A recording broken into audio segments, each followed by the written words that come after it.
Oggi inizia il progetto Agrigento Pulita, siamo qui alla scuola Garibaldi assieme alla dirigente, assieme anche al dottore Lombardo di Mare Amico. Saranno 79 classi interessate per 1509 alunni. Si inizia da Agrigento Centro per poi andare nelle altre classi. Do la parola alla dottoressa Greco, la dirigente. Con grande entusiasmo abbiamo accolto la campagna promossa dall'amministrazione comunale Agrigento Pulita per sensibilizzare i giovani al rispetto dell'ambiente, alla tutela del patrimonio della propria città.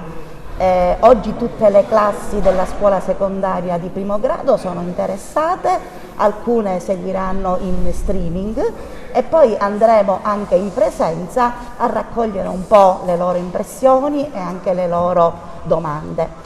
Agrigento Pulita ha un'importante finalità.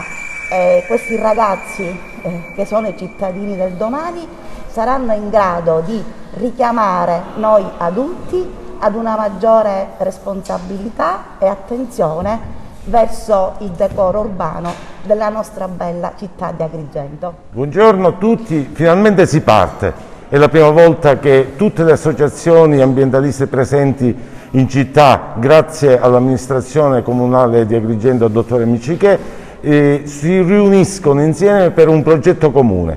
Andremo in tutte le classi di tutte le scuole medie di Agrigento per portare un messaggio agli studenti che a loro volta dovranno portarlo ai loro genitori e agli amici. Quelle di migliorare il decoro di Agrigento, non abbandonare i rifiuti e fare la raccolta differenziata.